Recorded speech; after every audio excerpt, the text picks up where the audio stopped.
Shop the Sherwin-Williams sale and get 30% off Duration, Superdeck, and Woodscapes products August 14th through the 24th. Whether you're refreshing your interior or exterior, we've got the colors to bring your vision to life. And with delivery, getting everything to your door is easier than ever. Shop online to have it delivered or visit your neighborhood Sherwin-Williams store.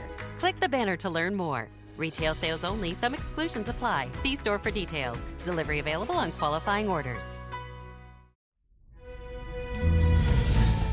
December 10th, 2003, Sugar Land, Texas. In this prosperous, fast-growing Houston suburb, life was built around the idea of family, quiet streets, comfortable homes, good schools. And in early December 2003, the Whitaker family was out celebrating, taking their two sons to dinner to honor the oldest college graduation. But when they returned home, someone was waiting for them inside. 4 shots, 2 dead, 1 critically wounded. At first, it looked like a burglary gone terribly wrong, but the crime scene didn't make sense. Valuables had been left behind. The gun used in the shootings belonged to the family, and within days, police would learn that the graduation they had been celebrating had never existed at all. And that lie was only the beginning, because as the detectives started pulling at threads, they uncovered something far darker than a botched burglary. They discovered previous plots, recruited friends, a hired gunman, a getaway driver, and a plan that had been years in the making. This is the story of a son who wanted his family gone so badly, he kept trying until someone finally said yes. This is Bart Whitaker and the Sugar Land Murders. Hey y'all, I'm Chris Calvert. And I'm her husband, Rob Potter. Welcome to Hitched to Homicide. For better or worse. Till death do us part.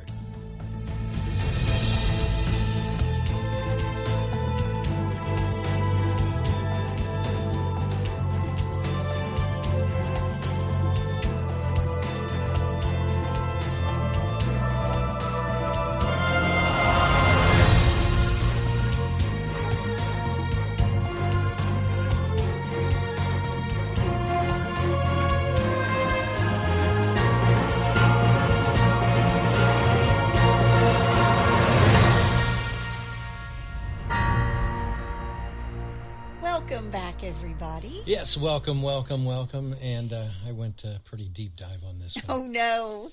Equatorial Guinea. Oh, okay. Yep. Ready? Mm-hmm. Bwawa, bwawa, bwawa. Does that mean they're on the equator, equatorial? Uh-huh. Wow. Yeah. That's interesting. And I did my best Barbara Walters. Baba Wawa. Yep. Bwawa, bwawa, bwawa. Wherever you're listening, be sure to like, rate, and review the podcast. It just takes a second. It helps other true crime people to find us. Yep. And if you're watching us on YouTube, please hit that subscribe button below. If you want true crime with us all the time with Hitched to Homicide, if you just can't get enough of us, please go join our closed Facebook group. Yep. They're called the In-Laws and Outlaws. Go to H2H. Type in In-Laws and Outlaws in Facebook and join. All you got to do is answer a couple questions. Yep. You can find us on Instagram at Hitched to Homicide or on X at H2H underscore podcast. Yes. And we also have a Buy Me a Coffee link where you can send Rob some coffee because he drinks it all the time, not just when he's listening to me yammer on about true crime. You can also send us a message or a text, and that link is at the bottom of the show notes. Now, this case was suggested by more than one of our listeners. Really? So I wanted to finally cover it, and I wanted to get through all the stuff at the beginning as fast as I could because we got a lot to go over. All right. Before we get started, let me thank some sources. The Lineup, ABC News, CBS News, the Fort Bend Independent, the Houston Chronicle, the Magazine, Oxygen Channel, the Texas District and County Attorneys Association 2020, and many, many more. This case has been covered a bunch, and just when you think it's over, it's not. All right. Well, you ready? I am. Let's do it.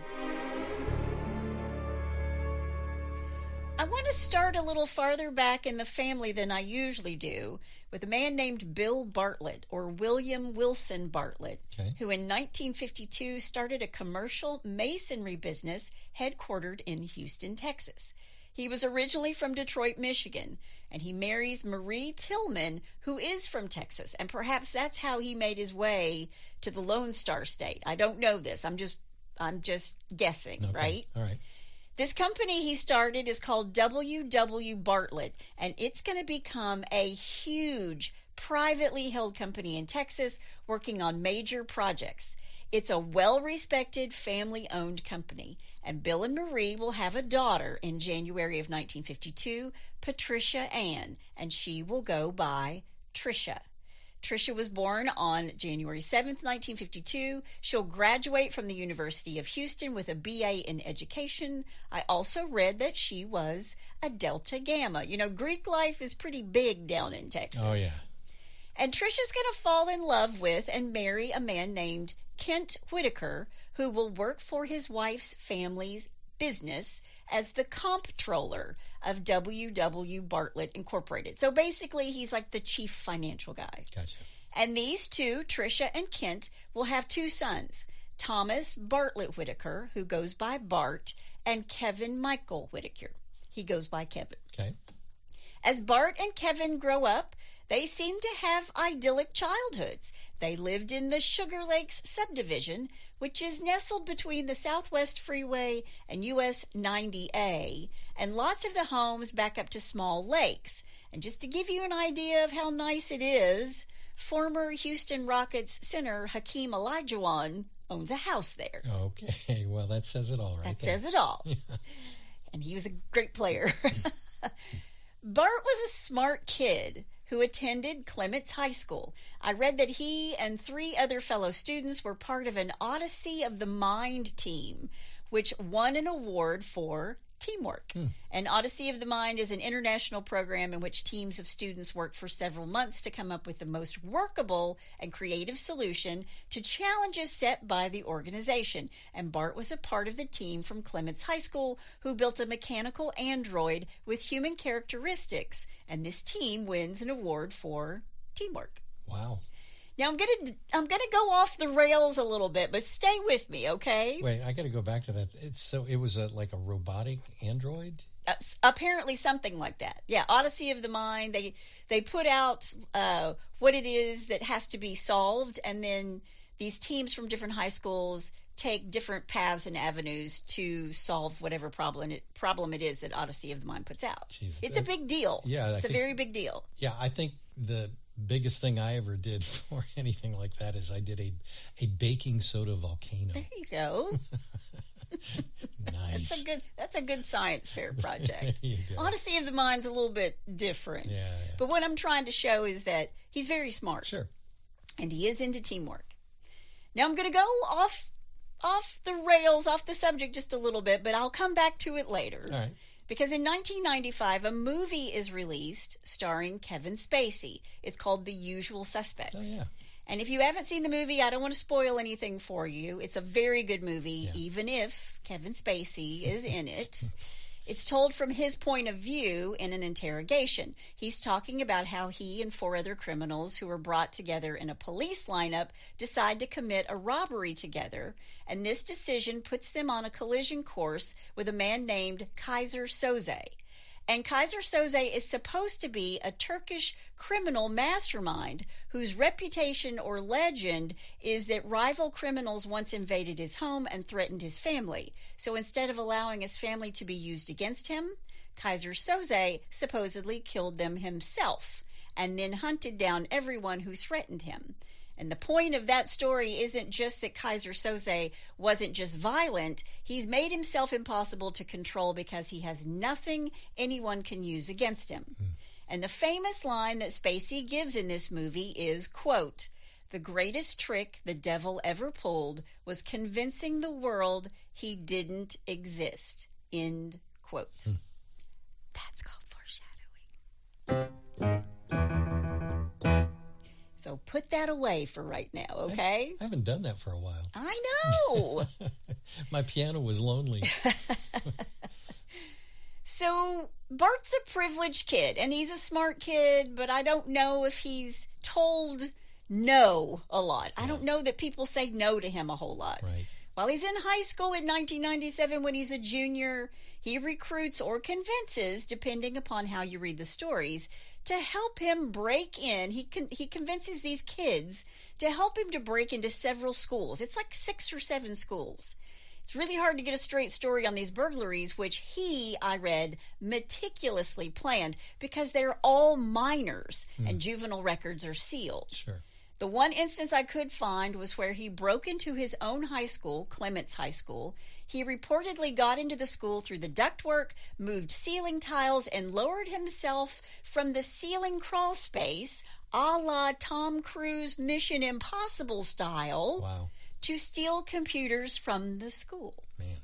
Later, it's going to be said that Bart did this, quote, as an adventure, end quote.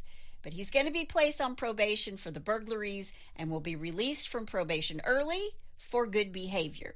And his parents take him out of Clements High School and enrolled him at a private Christian school. And I don't know for sure that it was Fort Bend Baptist Academy, but his younger brother, Kevin, will attend that school, will attend high school there. Okay.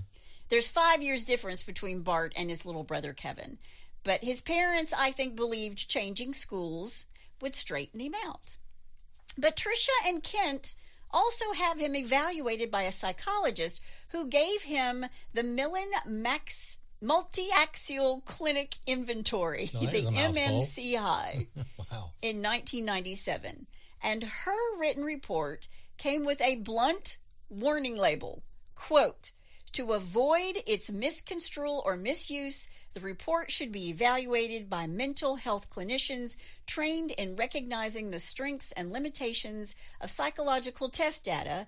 Given its limited data-based and pathological focus, the report should not be shown to patients or their relatives, end quote. Wow, it was that bad. And the psychologist basically says or states that narcissistic or antisocial personality disorder diagnoses simply cannot be made in juveniles, even though that's what he is. Okay. So no formal diagnosis is attached to Bart at 17 years old. But years later, a different psychologist will say, after evaluating Bart retrospectively, that he had, quote, early manifestations of social impairments, most resembling several features suggestive of, get this, early Asperger's disorder, hyperlexia, compulsive excessive reading, very thin boundaries between fantasy and reality, paranoia, and delusional thinking. Other than that, he's perfectly normal. He's a model student. Oh, man. So he goes to this Christian school for his senior year, which had to be kind of a bummer. You know, it's your senior year and you get shipped off to someplace else. Yeah. And after this, he didn't seem to go to college right away. Maybe he took a gap year. I did read that during this time, his parents bought him, quote, several luxury cars, end quote. So maybe he was doing better. Yeah. He did get out of parole for good behavior, so maybe he's being a model citizen. Hey, you got out of parole. Here's a brand new BMW. But I think by the fall of 1999, Bart had enrolled at Baylor University. So he's living a good life. He has a loving family, and his parents are paying for his college experience, including where he's living, and all the cars. And it seems like they're setting him up for a great life, right? Right. But that's not what Bart's thinking. He's living it up at Baylor with 2 other All-American boys, Will Anthony and Justin Peters. Justin had been a National Merit Scholar and had recently lost his girlfriend to a traffic accident. And Will Anthony was struggling at Baylor academically, and he's eventually going to flunk out of school. They're neither one in the best headspace. These 2 friends of his aren't really in the best headspace. Okay. In November of 1999, Bart went to his college roommate Justin and his friend and fellow Baylor student Will and asked them to murder his family. What?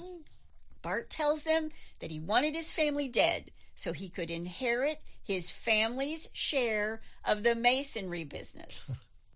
And the Sugarland house is about between the masonry business and the Sugarland house, he would inherit about $1 to $1.5 million, including life insurance. Okay.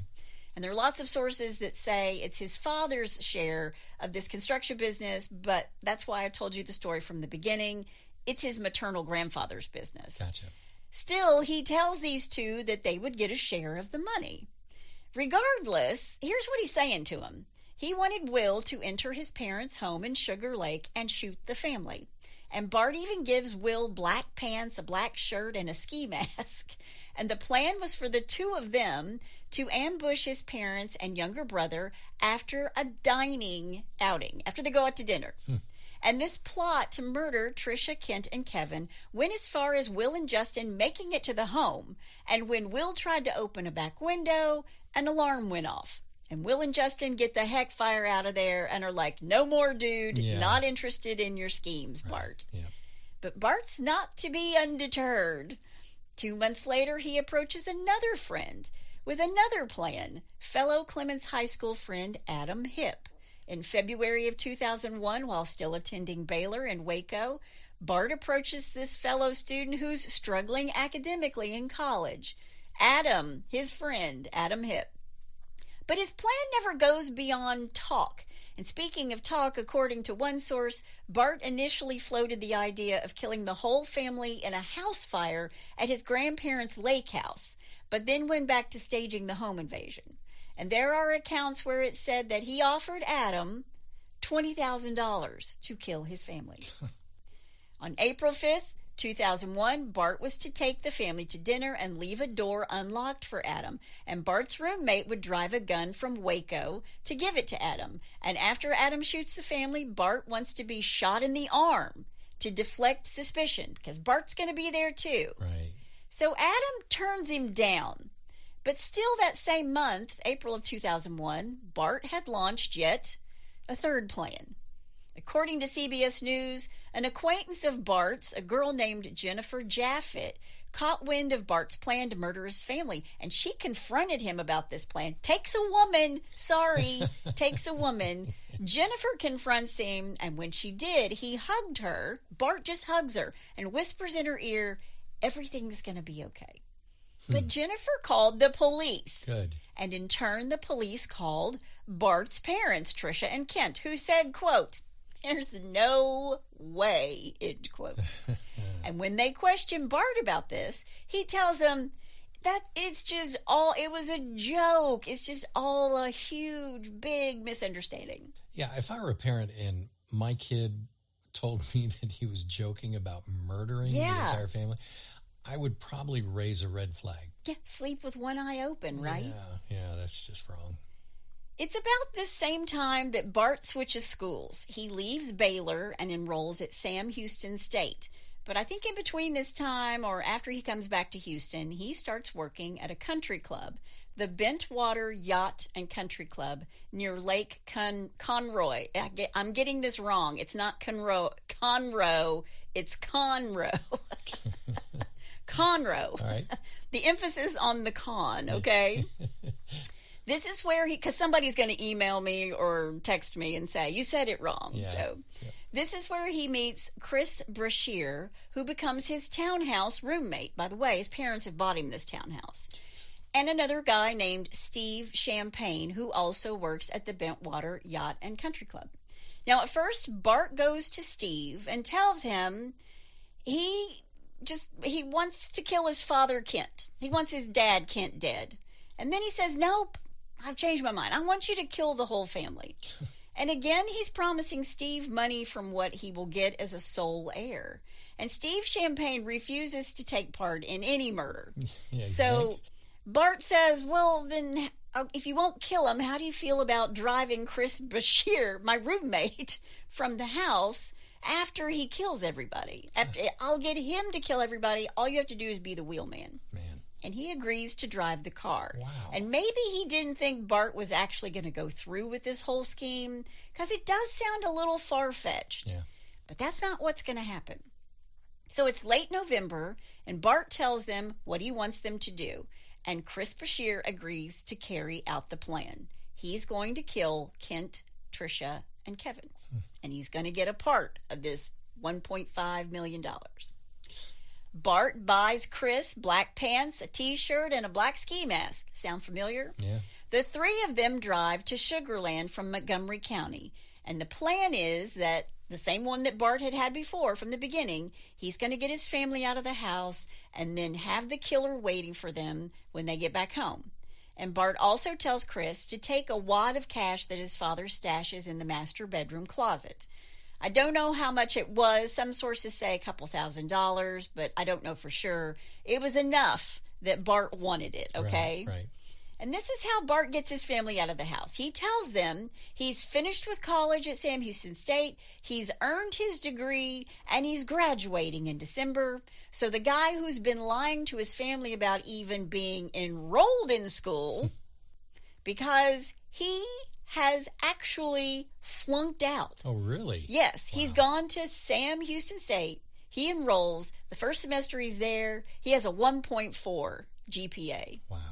He flunks out, and he doesn't go back the next semester. But he's told his parents that not only has he gone the next semester, he's graduated from Sam Houston State University. Jeez.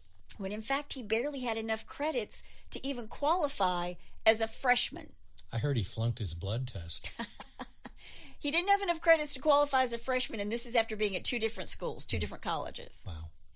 So they're so proud of him, they make a plan to take him to dinner in celebration along with his younger brother, Kevin. And on December 10th, 2003, the family leaves their house for Papado Seafood Kitchen. And while they're out to dinner, a couple things happen. His parents gift him a new Rolex as a graduation present. Wow. They have dinner, and for dessert, Bart had bread pudding with the word congratulations spelled out in chocolate sauce. And the family also takes a family picture. And in this picture, everybody's smiling, and Bart is flipping the bird. Don't think his parents knew that. Wow. Now, while the family's having dinner, Chris goes into the Whitaker home. He goes into Kevin's room, Bart's younger brother, and he pries open a gun safe and takes Kevin's 9mm Glock and Corbon ammo. He loads the gun, and then he stages a horrible burglary. He's terrible at it. By the way, the 9mm gun, Bart bought it for his brother as a gift. Wow. So Chris is trying to stage this burglary. He opens a few drawers in the master bedroom, and he opens them all the same amount, like about 2 inches.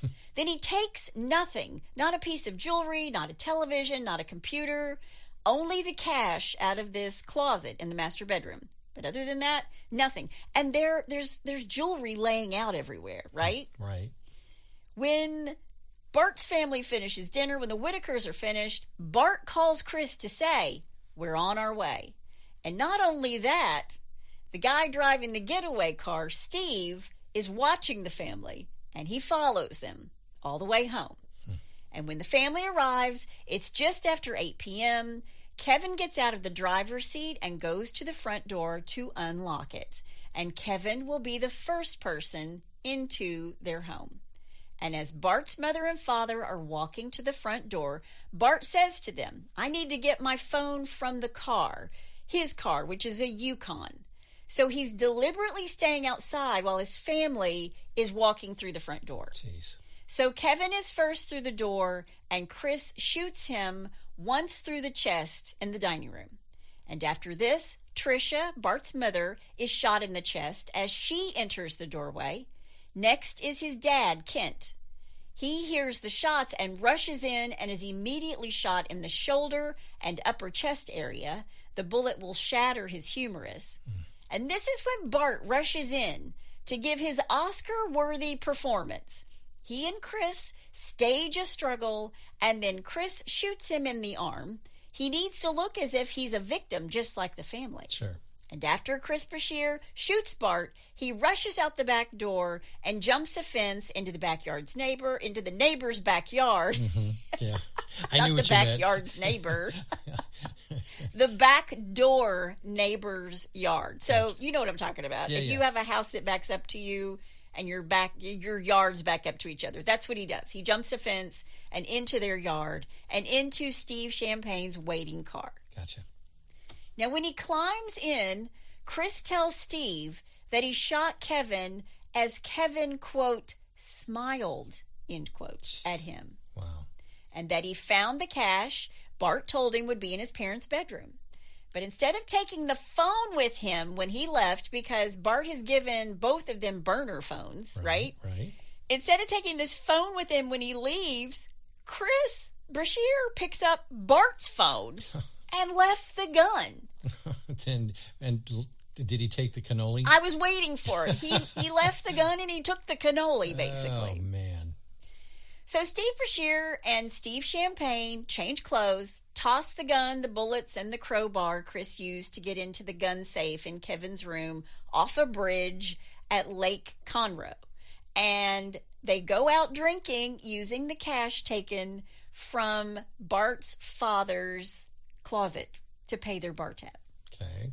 Now, back inside the Whitaker house, Bart calls 911. He tells the dispatcher that he was shot in the arm and had just chased the shooter out the back door. And when he's asked about the race of the man who just shot up his family, Bart replies, quote, "Maybe black. I don't know," end quote. Well, his two buddies are not African American. Yeah. First on the scene is a neighbor named Cliff Stanley. He raced to the scene and used his own T-shirt to stop Kent's bleeding bullet wound. Kevin, Bart's 19-year-old brother, is pronounced dead on the scene. Tricia, who was also shot in the chest, is airlifted by life flight to Memorial Hermann Hospital and dies shortly after. Kent's gunshot wound was 6 inches from his heart. And according to one of the Whitaker family attorneys, Kent, quote, watched his son Kevin walk into the house, heard the first and fatal shot, and saw his son's fallen body in their darkened home. He heard Tricia's last wet coughs as Kent himself lay dying from his own gunshot wound, end quote. Jeez. Detective Marshall Slott, the on-call detective, is called in to be the lead investigator on the case. And when he's told about the crime scene, he thought the operator was joking when they told him that there was a shooting in Sugar Land, because nothing bad ever happened there. Yeah. There had been so few homicides in the past few years that they just never expected anything like that to happen. Sure. When Detective Slott arrives, he finds a black leather glove on the curb near Bart's Yukon, and he orders it to be collected.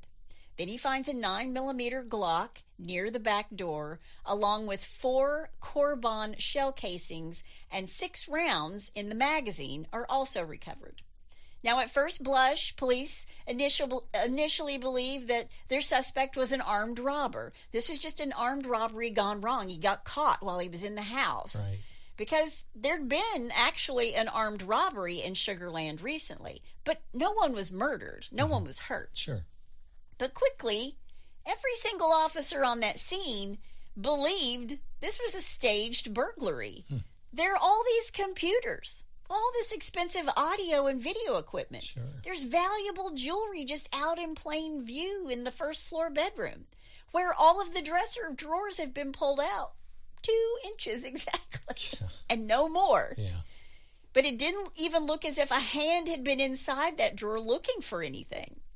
There was a pillowcase lying next to the bed on the floor. Maybe that was supposed to look like a loot bag. I don't know. Who knows? Right.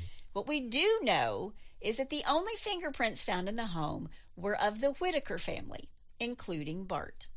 Now, the police were a little baffled, or I should say suspicious, that there was no forced entry into the home.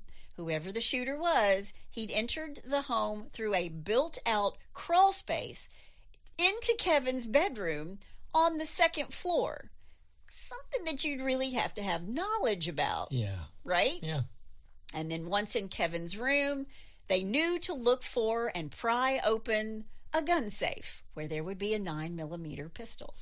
And what about this ammunition? Well, Corbon is an American manufacturer known for producing high-velocity, high-performance personal defense, hunting, and specialty rounds.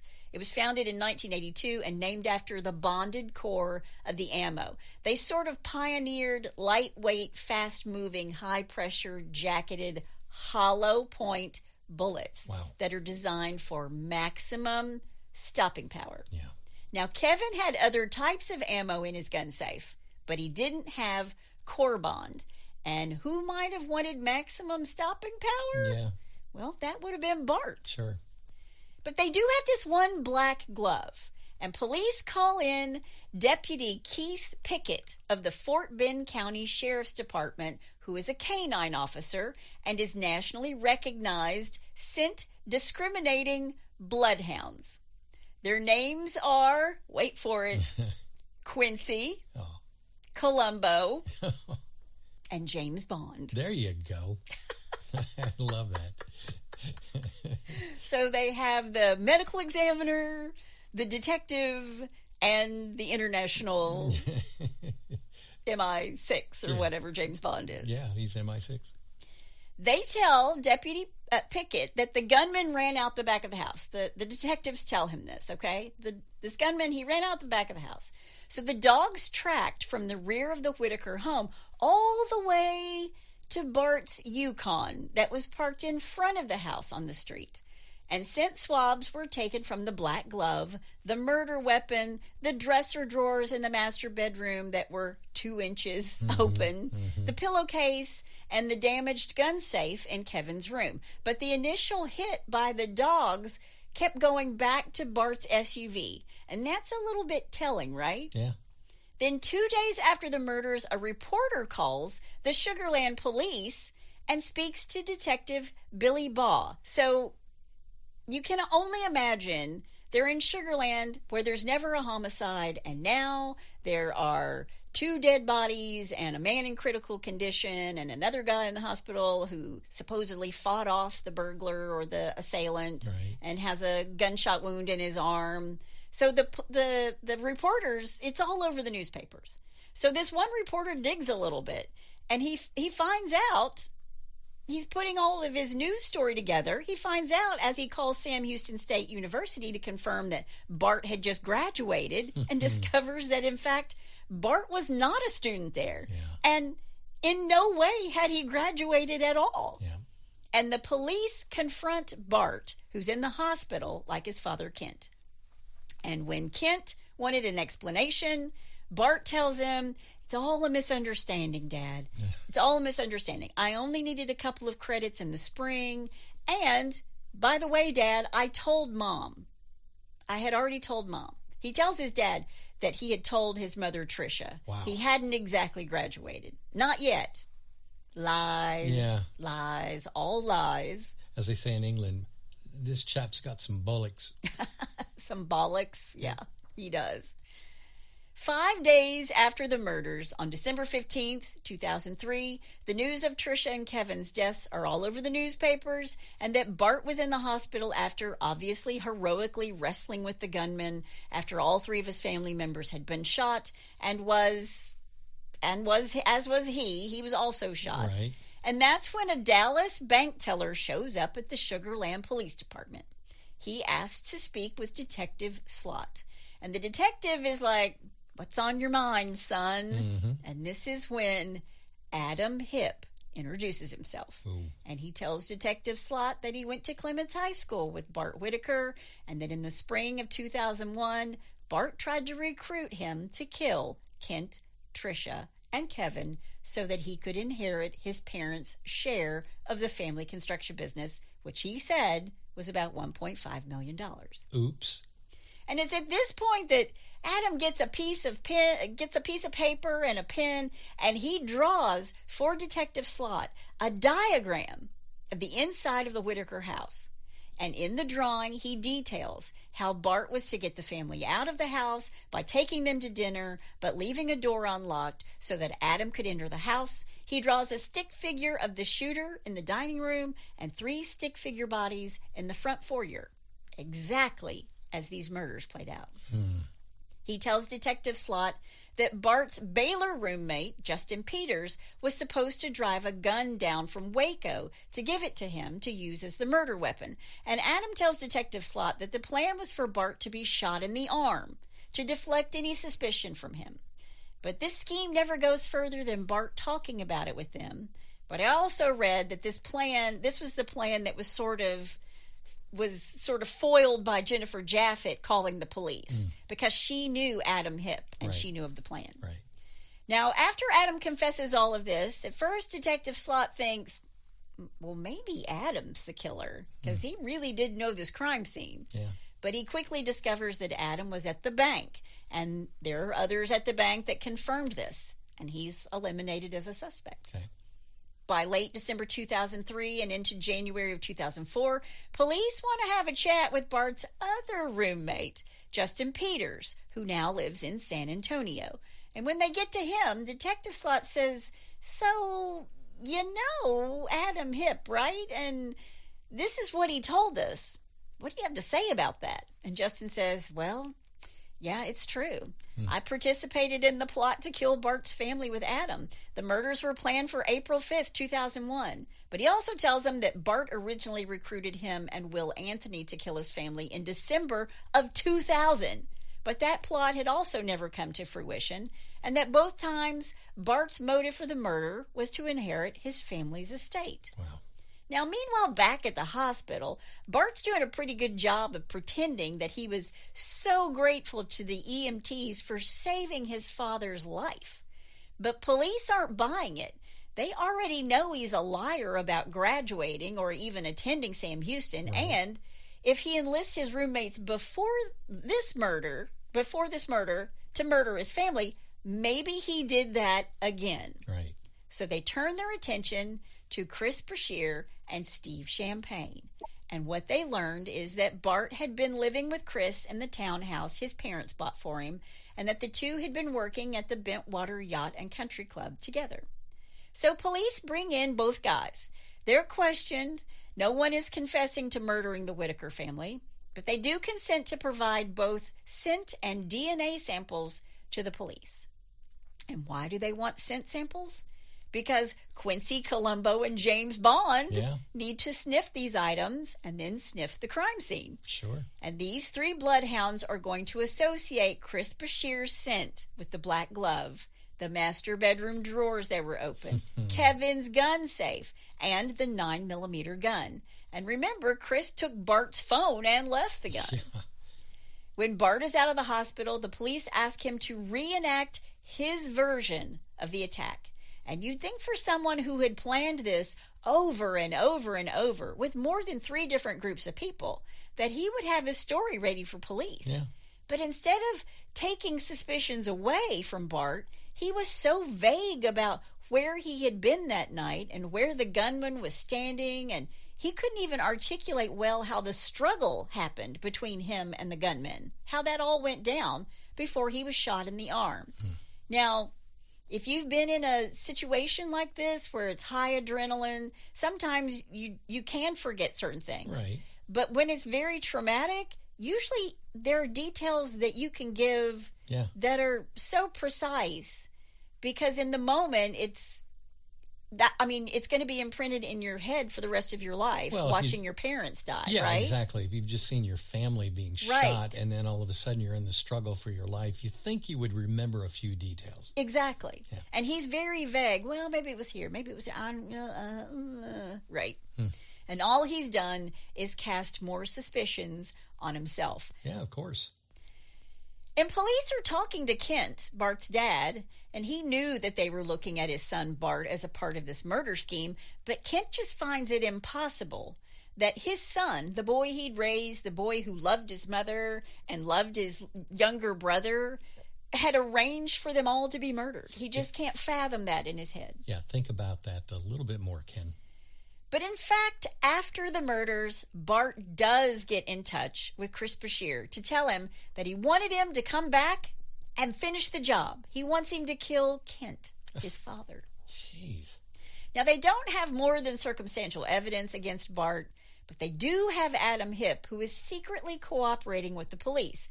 And Adam gets himself an attorney, and he negotiates protection from prosecution concerning his role in the earlier plan to murder the Whitakers. Right. But, so he's just like, that's when the alarm went off and they just yeeted out of there. Yeah. But this gets Adam to help the police. Okay. And they arrange for Adam to have recorded conversations with Bart. They meet with him. They meet with Adam first, right? Right. And then they tell him, Each time he's going to go have a conversation with Bart, they're like, this is what we want you to say. This is what we're trying to get out of him. And he's wired. Well, he's on the phone. Oh, okay. Yeah, he's trying to get all this information out of Bart. Gotcha. Okay. And Adam speaks with Bart, and he brings up the older murder plots and the similarities between those plans and the December 2003 attack where his mother and brother are killed. And this is when Bart offers Adam $20,000 to lie to the police about any involvement in any earlier conspiracy. Wow. So he's like, if they ask you, you just got to lie about it. And dude, I'll give you $20,000 for it. So police set up a P.O. box for Adam where Bart could send the money. And on April 1st, 2004, a FedEx package arrived at the P.O. box. And the police are watching this P.O. box like a hawk. Sure. The FedEx package is addressed to K. Soze, with Bart's Willis, Texas address as the return address. He's using his own return address on this thing. I know I say this in almost every episode that we've done, but he's not a Mensa candidate. Well, he really is smart. He is a smart guy, but his downfall, and even Detective Slot has said this, he thought he was the smartest guy in the room, and we all know how that's a downfall for him. Yeah, and he thinks everyone else are idiots. Yeah. But more than that, more than putting his return address on it, Bart's fingerprints are all over this package. And inside isn't $20,000, but $240. But this gives Detective Slot tangible evidence that supports Adam Hipp's claim that Bart was attempting to influence his story. So by the spring of 2004, here's what the police have. They have Bart's lie about being in college. They have Adam Hipp's nearly identical murder plot. They have Justin Peters and Will Anthony ready to provide evidence of a still even earlier plot. They have the dogs, Quincy Columbo and James Bond, tying Chris Bashir to the crime scene evidence. And now they have Adam Hipp being paid to change his story. So the police are closing in on Bart, right? Right. In June of 2004, Bart was working as a waiter at Hotel Icon in downtown Houston, and he works with a guy named Rogelio Rudy Rios. And Rudy tells Bart, look, like, if it's too hot for you here, you can disappear into Mexico, where my family can help you. And Bart is feeling the heat. He steals $10,000 from his father. And on June 28, 2004, after telling his dad he was going to a club, he hops in his Chevy Yukon, and it is found abandoned with the engine still running at an apartment complex in southwest Houston. He's just disappeared. Yeah. He's taken Rudy Rios up on his offer.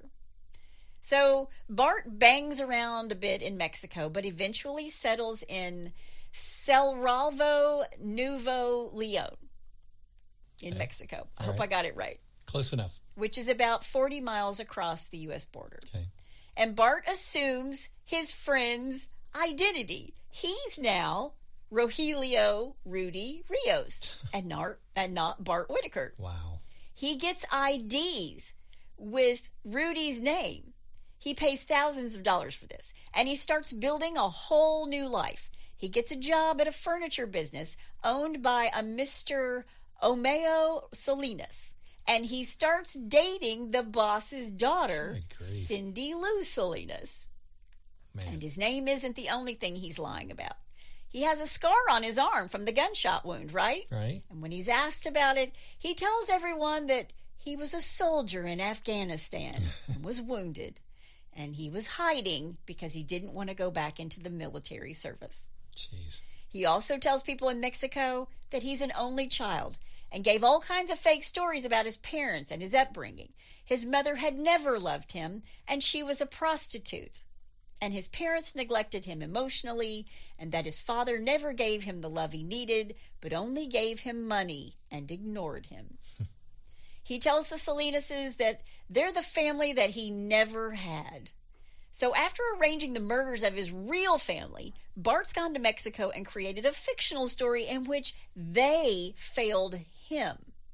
Then used that false narrative to persuade another family to love and accept him. Wow. So twisted, right? Yeah, yeah.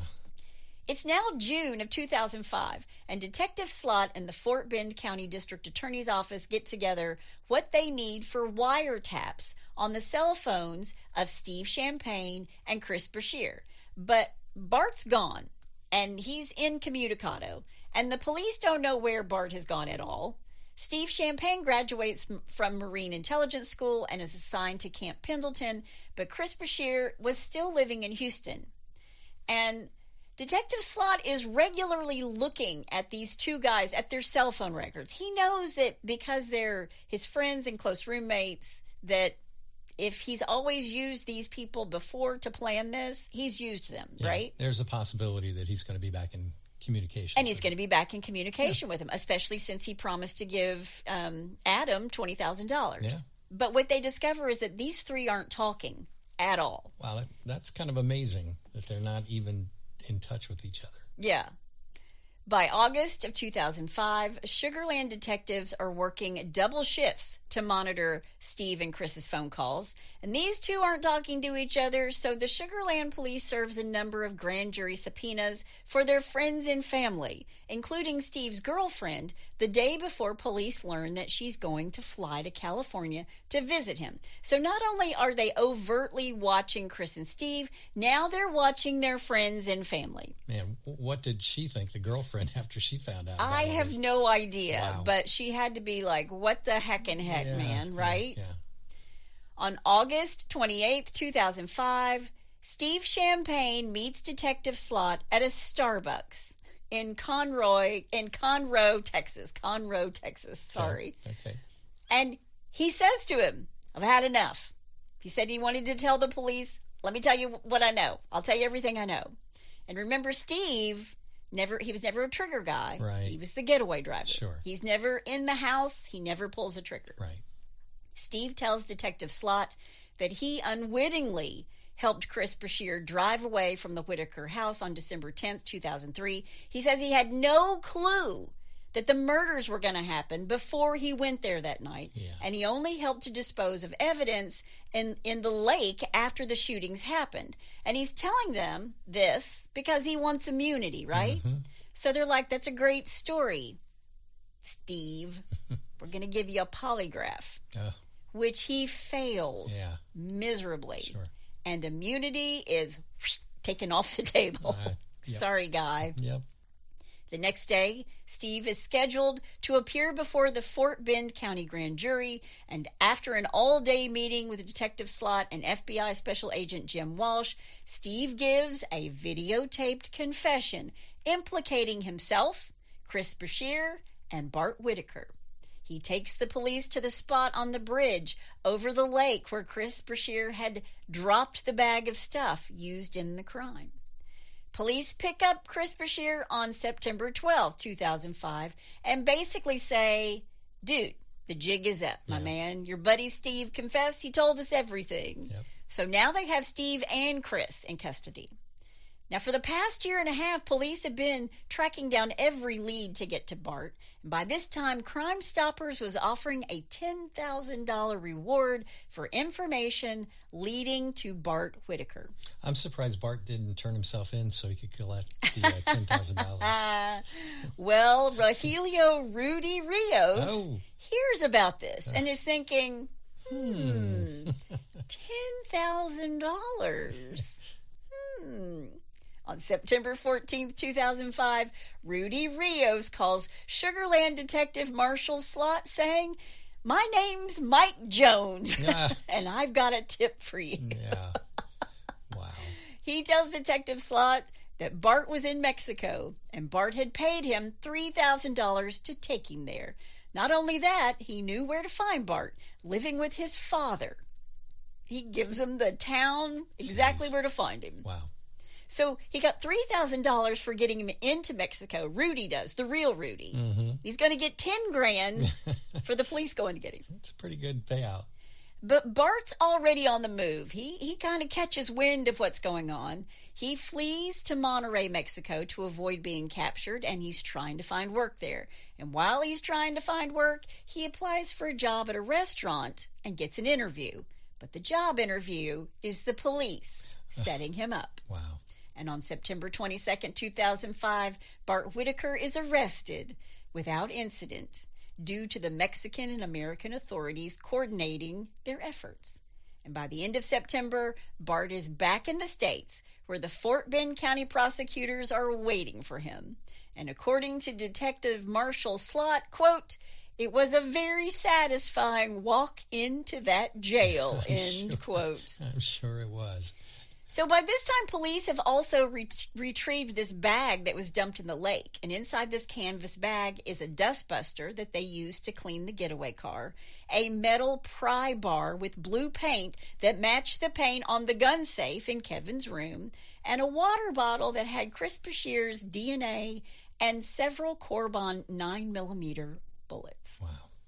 Almost 2 years to the date of the murders, Fort Bend DA John Healy publicly announces that he would be seeking the death penalty for Bart Whitaker. Wow. They aren't pursuing the death penalty for Chris Bashir, the guy who pulled the trigger. Why? The DA decided after studying the facts that neither Chris nor Steve would have committed a violent crime without Bart's influence. Both of these guys had never been in trouble with the police. Nothing. Steve Champagne gets a plea bargain deal for 15 years in prison to lower the charge of murder in exchange for his cooperation with the prosecutions of both Bart and Chris. There were immunity agreements in place for the other friends and roommates who knew of Bart's plans or tried to carry them out from the first other attempts, right? Right. Then in December of 2006, while preparing for trial, Assistant DA Fred Felkman gets a Christmas card in the mail from Bart. Bart writes in this card that Fred should keep his family in mind during the holiday season, which sounds threatening. Yeah. Even if the words aren't necessarily threatening. Yeah. Wow. But Fred's going to use this to put Bart on death row, so hang on. I'm anxiously hanging. When Bart is arraigned before the jury, he refuses to plead guilty or not guilty, which forced the judge, Judge Vasic, to enter a plea of not guilty on his behalf. Bart doesn't want to formally take responsibility for anything. He's hedging all his bets, right? Mm-hmm. Now, Bart's father, the only living witness to the murder of his wife and son, is going to have to take the stand. And I cannot imagine what this man is going through. But according to Kent, the first night in the hospital, he forgave everyone who was involved, saying, quote, "It is a gift of God that allows me to do this. I think he gave me that gift so that when I found out it was my son, it would be a legitimate forgiveness," end quote. Wow. What a heart. Yeah. Seriously. Yeah.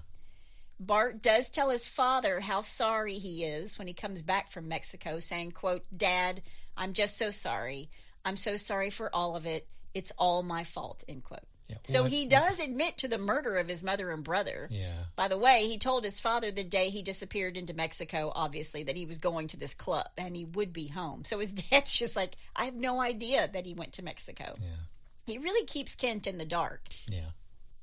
When this trial begins, it's such an overwhelming case that Bart's defense attorney all but concedes that Bart is guilty and uses the trial to try to convince the jurors that Bart's life should be spared.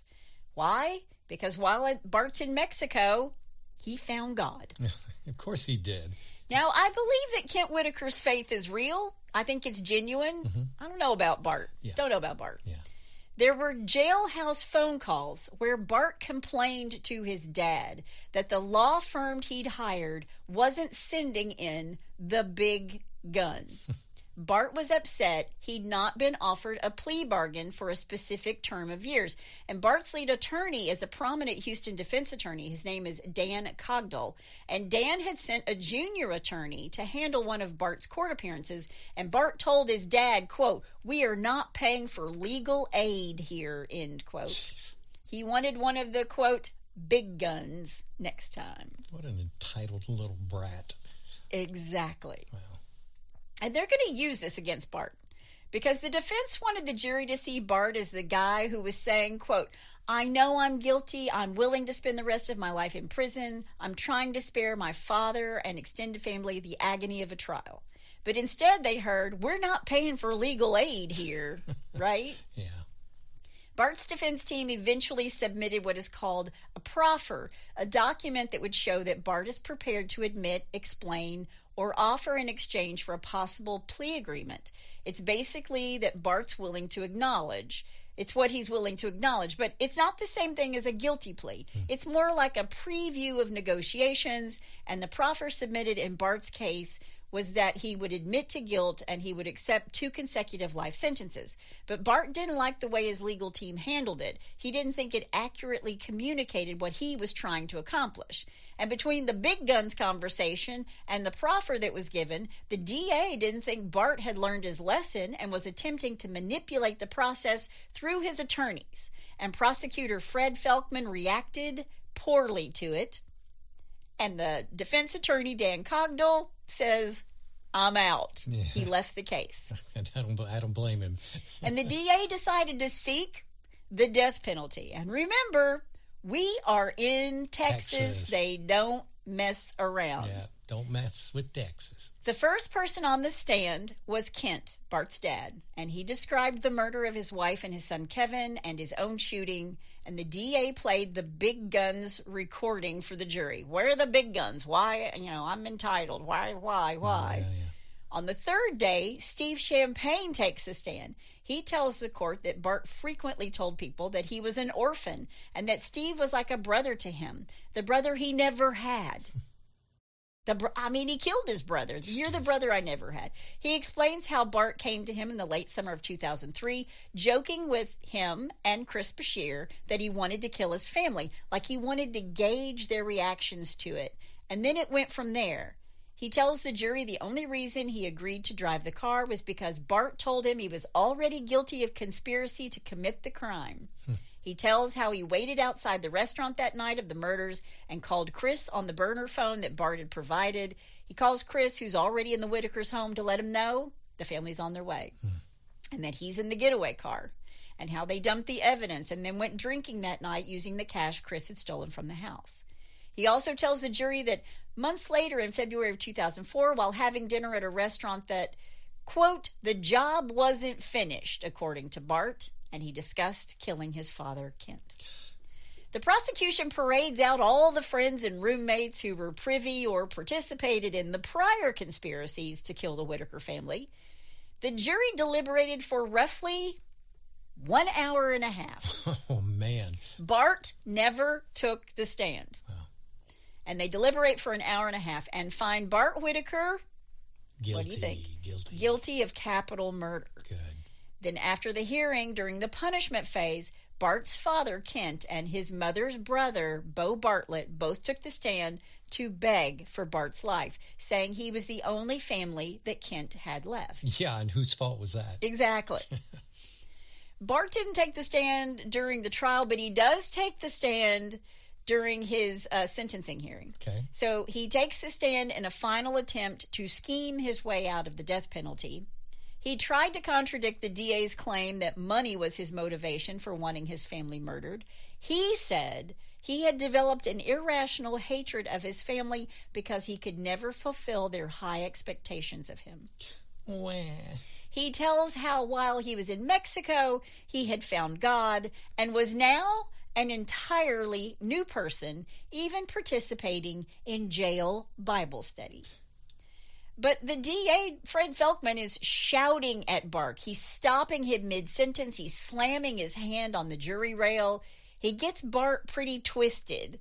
And when Bart feels trapped, he blamed his attorneys, or Steve Champagne, or Chris Bashir, and that again, he'd found God and was now a different man. Then Fred asks Bart, what about that Christmas card you sent me? And he shows it to everybody.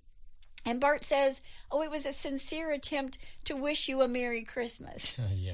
Whatever. Right. But then Fred gets Bart to agree that he had no reason to hate his family, but he killed them anyway. So he sort of traps him. He's like, did your mother love you? Did your brother love you? Does your dad love you? Yes, yes, yes. But you killed him anyway, right? Yeah.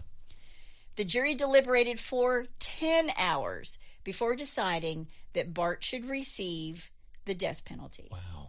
Now, of course, Kent is upset, but told the local media, quote, Lord was sovereign and that his will had been done, end quote. So Bart's been sentenced to death, not for actually shooting his family, but for planning and helping to execute the plan by using his friends. Right. And Bart is carted off to death row at the Polunsky unit near Livingston, Texas, straight from the Fort Bend County Courthouse. Man. And you'd think this is where our story ends, but it's not. I'm thinking it doesn't. For the next 10 years, Kent lobbied the state for Bart's death sentence to be commuted to life. On January 18th, 2018, Kent publishes a letter in the Houston Chronicle asking the Texas Board of Pardons and Paroles to, quote, spare my son, end quote. But when Bart's appeals are exhausted, his execution date is set, February 22nd, 2018, 6 p.m. On February 20th, the Board of Pardons and Paroles makes what could be a life-saving recommendation for clemency, but the final decision has to come from the governor. Right. And when February 22nd rolls around, the governor hasn't made that call. Kent goes to say goodbye to Bart. Bart eats his last meal. He gets ready to be strapped to the gurney for his lethal injection. It's 4 o'clock. It's 5 o'clock. Then it's 5:30. And with less than 40 minutes to go, Governor Greg Abbott makes the call. He commutes Bart's sentence from death to life without parole. And he does not do it for Bart. He does it for Kent. Right. Quote, I am thankful for this decision, not for me, but for my dad. Whatever punishment I might receive or will receive is just. I deserve any punishment for my crimes, but my dad did nothing wrong. End quote. Today, Bart resides in the William G. McConnell unit in Beeville, Texas. Steve Champagne got out of prison and stayed out. He only got 15 years, remember? Right. I don't know when he got out, if it was early for good behavior or what, but he's out. Wow. Chris Bashir is in the prison at Eastham United and will reach parole eligibility in 2035 when he's 23. Not 23, 53. I was going to say, he shot him when he was 2 years old. Yeah. 2035 when he's 53. Yeah. In 2007, with his father's encouragement, Bart founded a blog called Minutes Before 6, referencing the hour that Texas carries out executions. And it's grown beyond a personal journal into a platform for incarcerated writers in the country, and it eventually published work from over 100 contributors, gaining coverage from PEN America.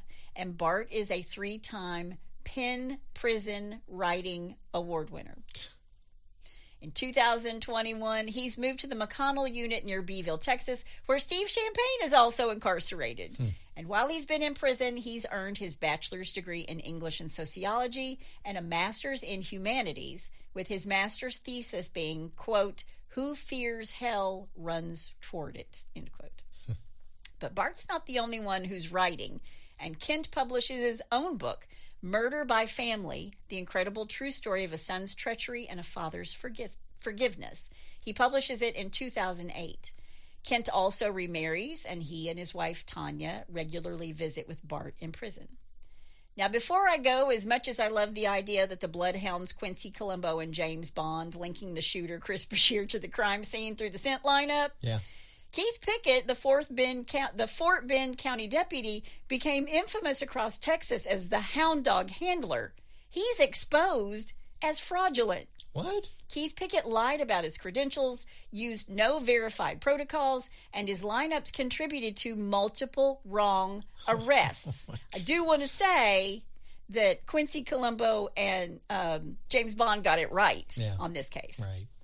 But I want to leave you with another quote from Bart's favorite movie, The Usual Suspects. Quote, the first day on the job, you know what I learned? How to spot a murderer. End quote. And that is the story of Bart Whitaker and the Sugarland murders. And that's all I have to say about that. Okay, my take on all this, and it's not really a take, it's more of just kind of a statement. I can't even imagine being a parent with a child that wanted to kill you. Yeah. It's beyond me. And for money. Yeah. For money. Yeah. All for money. Yeah. And they had given him everything. Everything. a great education. They paid for college. They bought him townhouses, lots of cars. He got a Rolex for graduating college when he didn't even have enough credits to be a freshman at the school. Yeah. Well, the one that killed me the most was, he got out of parole and they gave him a car. Oh, yeah. Yeah. When he was in high school. Yeah. Yeah. But, I mean, I can kind of see where his parents, not the car part, but I can see where his parents are like, he was young, he's 17, he's stupid, these records are sealed, he just needs to move on from this and be, a good citizen of the world. Well, and that just didn't happen. Yeah, and I think, too, with that, the parents were kind of living a little bit in denial. Yeah. Saying, okay, let's just ignore that and move on. Yeah. Let's not, Anyway, well, he's where he should be. Agreed. We talked before, too, and I'll end it with this, is that I don't know which is worse, the death penalty or spending the rest of your life in an 8x8 cell. Yeah. So either one of them, I will say he's seemed to make the most of it by getting his college degree. He got it with honors, too, and then going on and getting his master's. I mean, what else does he have to do while he's there? Yeah, I was going to say, I'm surprised he didn't have his PhD by now. Yeah, and I've read his blog. I mean, he's a decent writer, and he's got other people writing. I don't know if he's still into Jesus or not. I didn't read any of that anymore, that was still going on. But, but he's there. He's there forever. All right. Forever and ever and ever. That's good. Well, let's leave him and go to a little Bless Your Heart. Well, bless your heart. All right, number one, I'm calling Should Have Listened to His GPS. Okay. To evade cops, a driver led police on a 45-minute chase on New York's Long Island and drove off a 100-foot cliff into the Long Island Sound. What? And survived, police said. Monday's car chase started when police in Southold in far eastern Long Island responded to a domestic violence call, Police Chief Martin Flatley told Newsday. The man drove off and reached speeds up to 100 miles an hour as he crossed back and forth across eastern Long Island, police said. Okay. The driver turned onto Sound Road in Greenport, heading toward the water, and did not stop, reports the AP. Quote, never hits the brakes, never slows down, Flatley told the newspaper. Hits an embankment at the end of the street, goes airborne over the bluff, off the beach, and into Long Island Sound. That's like a movie. Yeah, it was. The car landed in 3 to 5 feet of water. Officers dove in, pulled the driver out, and arrested him, police said. Flatley said the man complained of pain but had no visible injuries. Charges against him were pending. Good Lord. I mean, oops. why Can you imagine being in the car being like, no, what have I done? Woohoo.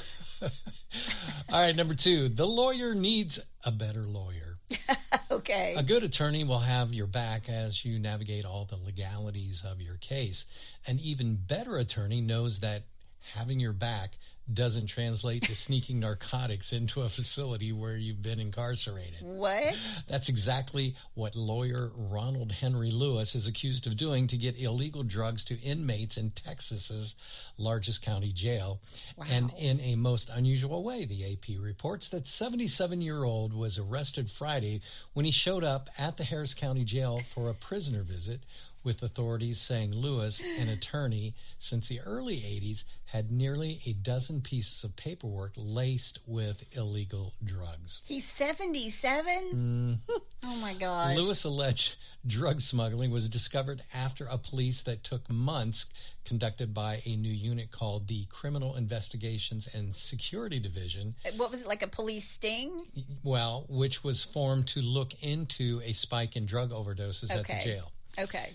Quote, we're currently working with the Texas Rangers to determine if any of the narcotics introduced in the jail by Mr. Lewis contributed to the death of any inmate. Wow. Says Lieutenant Jay Wheeler per the AP. Lewis has been hit with 2 counts of bringing a prohibited substance into a correctional facility and was released on bonds totaling $15,000 after being arrested. Gonzalez has noted that other attorneys are suspected of similar infractions, though he doesn't think the problem is widespread. The sheriff's office says it's working on digitizing letters and legal documents that come into the jail to prevent this sort of thing from happening again. Okay. I know that's not like a really funny one, but I just thought... How do you lace a paper with something? Oh, listen, To Catch a Smuggler, the one that I love watching. Yeah. How do you do it, honey? They do that all the time with books and Really? Oh, yeah. Yeah, they soak them, and then once... These are the things that Rob knows that I do not. Yeah. All right, number 3, and finally. Hey, cop, I'm calling the cops on you. Sound like Yosemite Sam? A man confused about Ohio drug laws called a police department demanding that officers return the small amount of marijuana they stole from him, per the AP. Not this again. Yeah, well, WXIX reports the man told a Sharonville police dispatcher in an expletive-laced call Tuesday that it's legal to possess 100 grams, 3.5 ounces, of marijuana, and that the amount officer seized was just 4 grams, 0.14 ounces. Okay. Yeah, Sharonville police posted a recording of the call on their Facebook page. Oh, wow. Quote, "Hi, I need to do a complaint about 2 Sharonville cops," the irate-sounding man says in the call. "They stole my effing weed last night." Unquote. There's a slight pause after he speaks, and then the dispatcher calmly responds, "Okay, well, let me have you talk to a supervisor."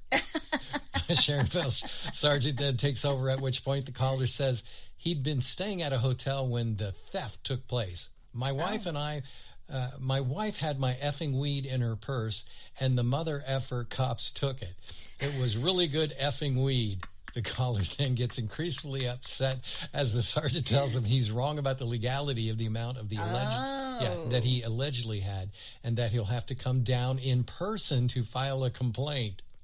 The suburban Cincinnati department Riley noted on Facebook, quote, "People, they may be a bit in the weeds, so we would like to take this opportunity to clear up the haze," unquote. To wit, while some Ohio cities have decriminalized pot possession, it remains illegal in the state. Yep. Quote, "To be blunt, recreational marijuana is still illegal per our state law. Here in Sharonville, Ohio, 100 grams is not cool. Pass it on," unquote. At least they had a good sense of humor about it. That's pretty funny. Well, there's your dumb criminals. Well, if you have a bless your heart, or you know somebody's heart who needs blessing, all you have to do is go to hitchedtohomicide.com. When you get there, there's a pull-down menu, and while you're there, you can also suggest a case. Like this one was suggested, like maybe 5 or 6 times. Yeah, that was good. Or you can tell us about your brush with true crime. Yeah. That's my amazing husband out there. That's my beautiful bride in the booth. Join us next time on Hitched to Homicide. Bye, y'all.